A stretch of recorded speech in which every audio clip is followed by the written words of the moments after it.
नमस्कार दोस्तों, मैं नरेश और मेरे चैनल साहू नरेश में आपका स्वागत है। दोस्तों, आज हम बात करेंगे कोरोना वायरस के बारे में। जैसे कि आपको पता ही है, पूरे विश्व में कोरोना वायरस का हाहाकार मचा हुआ है, मगर सबसे पहले शुरुआत हुई चाइना से। 30 दिसंबर 2019 को पहला केस आया चीन के वुहान शहर में। एक 57 साल की महिला पहली मरीज मिली, जिसे पेशेंट 0 भी कहा जाता है। मगर इंडिया में पहला केस आया 30 जनवरी को, मतलब 1 महीने बाद। और हमारे यहाँ लॉकडाउन हुआ 24 मार्च। मतलब हमारे पास 2 महीने का टाइम था। 2 महीने का टाइम था तैयारी करने के लिए। मगर हमारी सरकार ने कितनी तैयारी की वो आज आपको पता ही चल रहा है। जब 200 मरीज़ थे तो लॉकडाउन किया गया, और अब जब लाख से ऊपर मरीज हो गए हैं तो लॉकडाउन खोल दिया गया है। ऐसी हालत है हमारे देश की व्यवस्था की। और मज़दूरों के बारे में तो आपको पता ही है, वो हज़ारों किलोमीटर दूर अपने घर निकल पड़े हैं पैदल शहरों से। कितने हादसों में मर गए, कितने भूख से, इनकी कोई गिनती नहीं है। और अब धीरे धीरे गांव पहुंच रहे हैं तो अपने साथ संक्रमण भी लेते जा रहे हैं गांव। तो अब शहर के बाद गांव में भी बहुत संक्रमण का खतरा है, और धीरे धीरे अब मरीज भी मिल रहे हैं। जैसे जैसे टेस्ट होते जा रहा है, मरीज भी मिलते जा रहे हैं। मगर सवाल ये है, क्या इन मज़दूरों को शहरों में रोका नहीं जा सकता था? वो आ क्यों रहे हैं? क्योंकि उनको वहाँ खाने को नहीं मिल रहा है, पीने को नहीं मिल रहा है, रहने को घर नहीं है। इस वजह से वो परेशान होके गांव वापस आ रहे हैं।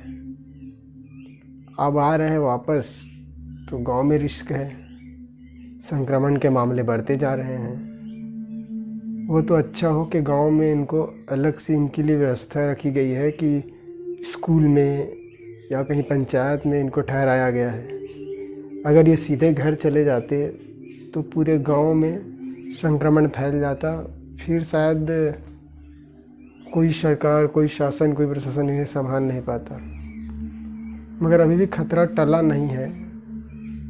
कई जगह से रिपोर्ट आ रही है कि कई मज़दूर सीधे घर भी चले गए थे, उन्हें बाद में स्कूल में क्वारंटाइन में डाला गया। तो बहुत सारे मामले हैं। अब बात करते हैं हमारे सरकार की। हमारी सरकार क्या कर रही है?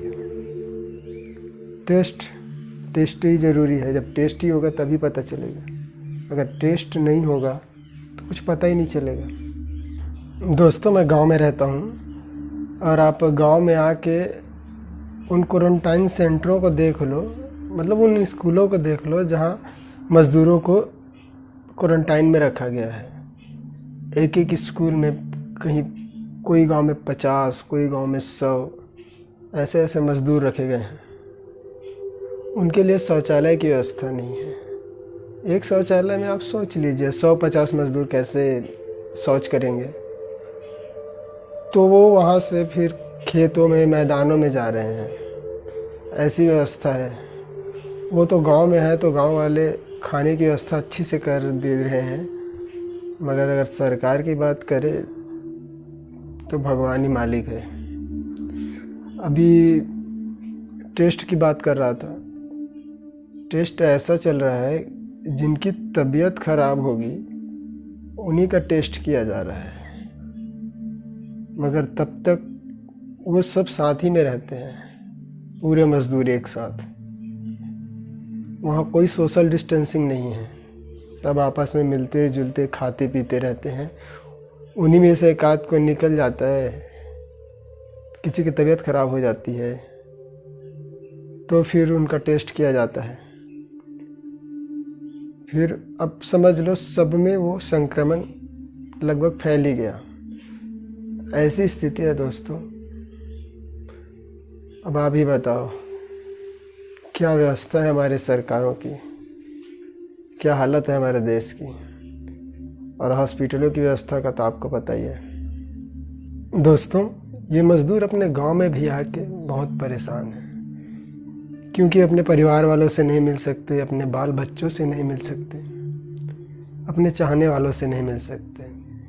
मेरे हिसाब से इनको लॉकडाउन करने से पहले भी घर लाया जा सकता था, मगर हमारी सरकार ने नहीं किया। बस 8 बजे ऐलान कर दिया। 1 महीने तक ये सब मज़दूर उनकी बात मानते भी रहे।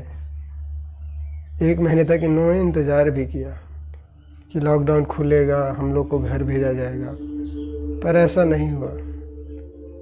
आखिरी में ये मज़दूर परेशान होके पैदल ही आ गए। और अब जब पैदल आधे मज़दूर आ गए तो इनके लिए ट्रेनों की व्यवस्था की गई है, और उसमें भी राजनीति चल रही है। मज़दूरों से किराया लिया जा रहा है, ये तो आप सबको पता है। मगर पता नहीं इंसानियत कहाँ गई इन नेताओं की। शर्म आती है ऐसे नेताओं पे मुझे। दोस्तों, आप इंसान बने रहो। जो कोई भी दिखे, मजदूर, मजबूर, गरीब, बेचारा, उनकी मदद करो। ऐसे वीडियो देखने के लिए मेरे चैनल को सब्सक्राइब करो। ठीक है दोस्तों, बस आज के लिए इतना ही। अगर ये वीडियो अच्छा लगा हो तो मेरे लाइक करो, कमेंट्स करो, शेयर करो और मेरे चैनल को सब्सक्राइब करो। धन्यवाद।